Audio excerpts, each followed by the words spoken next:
I just started it because I need to express this to you. When I tell you I deal with like ADHD and depression and like I have all these great ideas of things that I've cooked up and I need to have it be perfect before I release it, whatever. I know that's the perfectionism in me talking. I know like we had the conversation about artists and like how they should just do this and do that. But when I tell you I feel like I will never ascribe to be anything bigger than what I am because that is the face of America, I need you to really hone in on that statement for a second. People generally flock to white males making content like this. If you don't believe me, can you name a nice set of people of color, black individuals who have reach like that? Do you see why it's weird to idolize like the one black president that we had or the one black vice president because that should be the standard? Do you understand why people were all on the hope and hype train of Obama? It wasn't because, oh, he's black and he's going to be the black president. It's because, see, he can do it and it's not bad. So why didn't we do that before? No, I'm not even going to go on the page here because that wasn't the intention I think anybody had when they voiced their opinions on Obama when that race was going against Mitt Romney. But they all look like that. And if they don't look like that, they look like Matt Gaetz. They look like literal supervillains that have generational wealth that don't care about like actually creating change because they've got the wealth. If that fails for them, I already got a house. I already got a family. I could just default to that. I don't got to say nothing to nobody. I just become an outsider. I made my bread and now I'm out. When I tell you I have to work under like if I didn't have any mental issues at all, I still would be viewed at as less than because our system of algorithms literally perpetuates people like this to run for office, to be big stars. That's why I be sitting with people who are just like, oh, I want to be a poet. Thanks, you've just officially alienated like three more people who could have listened to me.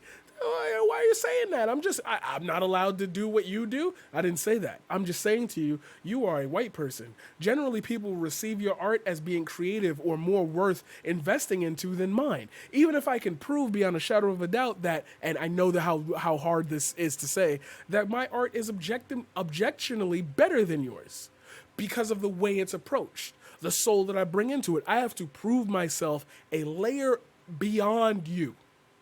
So the more people you put in between that, I have to not only make the art perfect, but then I have to market it the right way to get above you.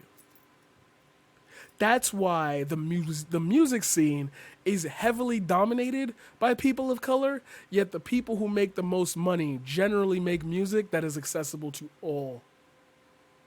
Pop music. Do we know this? But like you wouldn't think about it on a racial undertone because we dominate that segment, that sector.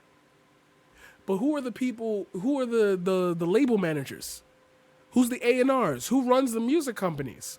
We got a few, strong black artist labels, but like Universal Music, who decides the radio plays? Who's sitting at the top of the tree? Who sits at the top of the pyramid that says, "All right, you guys can do this"?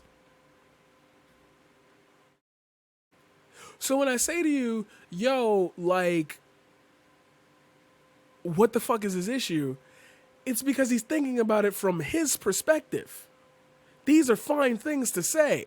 These are fine things to do because y'all all look like that. You all act like that. He joined in February 2008. That was around when Twitter was really popping. I probably can't go all the way back through his tweets and find something from 2008 because he didn't care about it as much.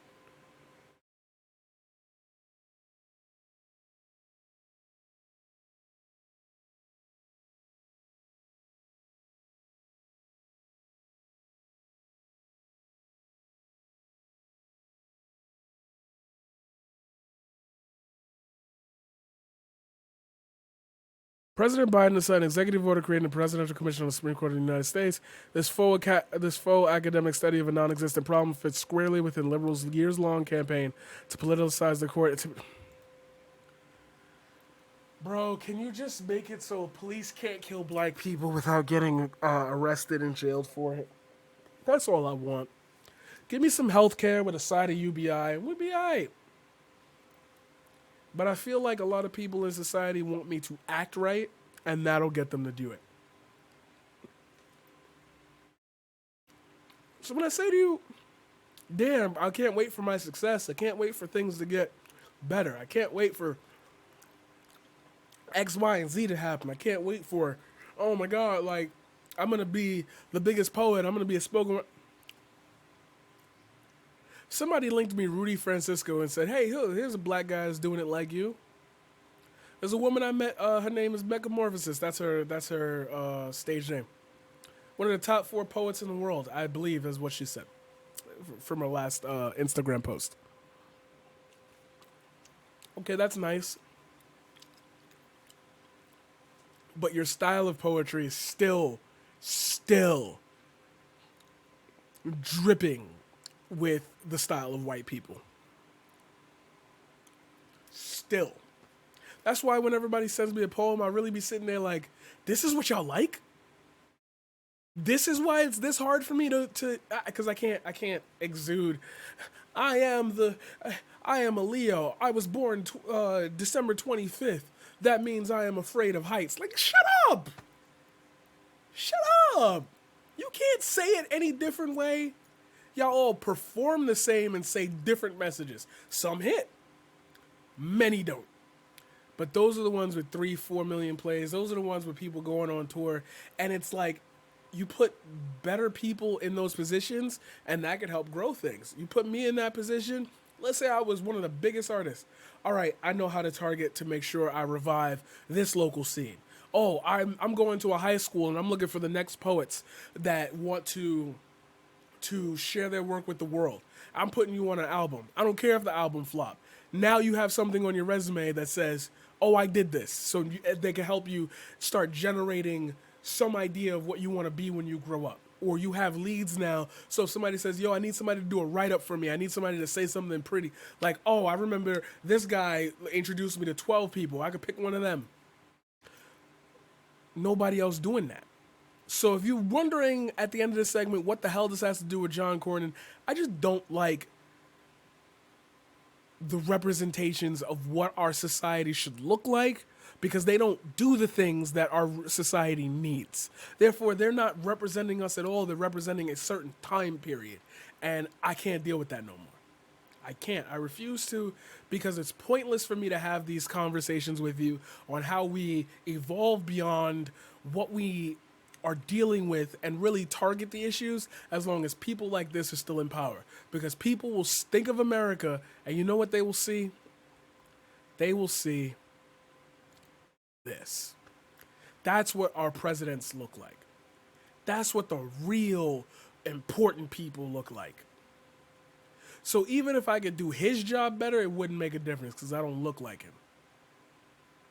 I gotta be cute as hell. I gotta fit an aesthetic. I gotta fit a mold. I have to fit a, like, take Twitch for example. There's only a few black political creators that do anything on this website that I could find. There's probably more, but the algorithm has buried them.